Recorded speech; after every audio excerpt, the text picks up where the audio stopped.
Buningdan 20 yil ilgari, ya'ni 2004-yili 4-ayning 16-kuni dunyoning har qaysi joylarida faoliyat olib berayotgan Uyg'ur tashkilotlarining mas'ullari va vakillari Germaniyaning Myunxen shahrida jam bo'lib, Sharq Turkiston milliy harakatining xalqarodagi eng oliy organi bo'lgan Dunyo Uyg'ur qurultayini qurib chiqqan edi.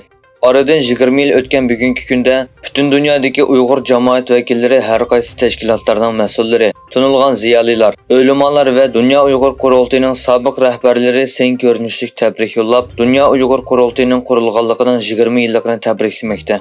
Dunyo Uyg'ur qurultayi 5-ayning 3-kunidan 6-kunigacha Myunxenda o'tkaziladigan Dunyo Uyg'ur qurultayi qurilganligining 20 yilligini xotirlash faoliyati haqida chaqiriq e'lon qilgan edi.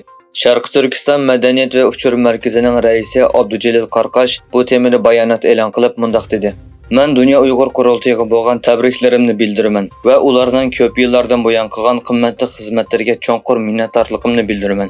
Qurultay davomli Uyg'ur xalqining sadosi bo'lib, xalqaro jamiyatni Uyg'ur xalqi duch kelgan xiristlarga diqqat qilishga va qo'llashga chaqirdi.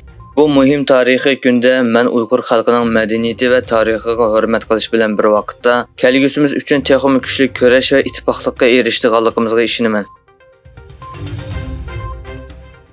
Angliya parlamenti Xitoy hukumatining BDT umumiy kengashining oz deganda 2 boshliqiga pora berganligi haqidagi isbotlarni oshkorlagan. Uningda deyilishicha, BDT kishilik huquq kengashining yuqori darajalik amaldori Xitoyning dafsandichiliklari haqida guvohlik berishga tayyorlanayotgan bir qism Uyg'ur o'qituvchilar va boshqalarning ismini topshirib bergan. BDT kishilik huquq oliy komissarligining sobiq xizmatchisi va boshqaruvchi Emma Rayli Angliya parlamenti tashqi ishlar komitetida guvohlik bergan bo'lib, uning guvohlik so'zlari parlament tomonidan yozma shaklda e'lon qilingan.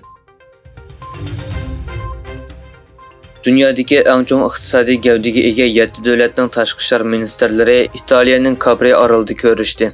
4-ayning 19-kuni o'tkazilgan birlashma axborot e'lon qilish yig'inida G7 tashqi ishlar ministrlari Tayvan bo'g'izida tinchlikning muhimligini qayta ta'kidladi va Sharq Turkiston va Tibetdagi kishilik huquq dafsandichiligiga ko'ngil bo'ladiganligini bildirdi. Egilanishicha, ministrlar Xitoyning Sharq Turkiston va Tibetdagi kishilik huquq dafsandichiligiga ko'ngil bo'ladiganligini bildirish bilan bir vaqtda Hong Kongdagi ko'p xillik nacharlashishini tilga oldi. Ministrlar yana Xitoyni demokratik organlarga va jamiyatning bexatarligiga ziyon yetkazadigan faoliyatlarni to'xtatishga chaqirdi. 10 yildan ko'proq bir vaqtdan keyin Turkiya prezidenti Recep Tayyip Erdo'g'an cho'ng bir vakillar o'miki bilan Iroq poytaxti Bag'dod va Iroqning shimolidagi Erbilni ziyorat qildi. Uzundan buyon planlangan bu ziyorat Anqara-Bag'dod munosabatini yangi bir baldaqqa ko'tarish jihatda tarixiy ahamiyatga ega deb qaralmoqda. Egilanishicha, bu prezident Erdo'g'anning 10 yildan ko'proq vaqtdan buyon tunji qatam Iroqni rasmiy ziyorat qilish ekan. Egilanishicha, ikki davlat o'rtasidagi qiyin munosabatda suv, bexatarlik va neft qatorliq muhim masalalar muzokara qilingan.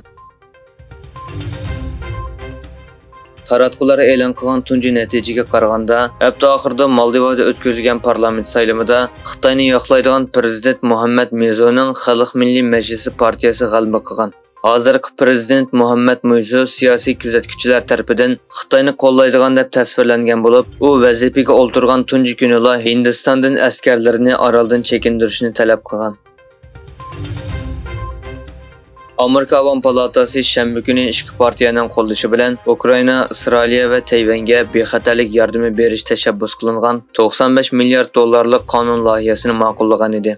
Rossiya diplomatiya ministrligining bayonotchisi Mariya Zakharova bunga inkos qaytarib, Amerikaning Ukrainada eng oxirgi bir Ukrainalikning urush qilishni xohlaydiganligi aniq dedi.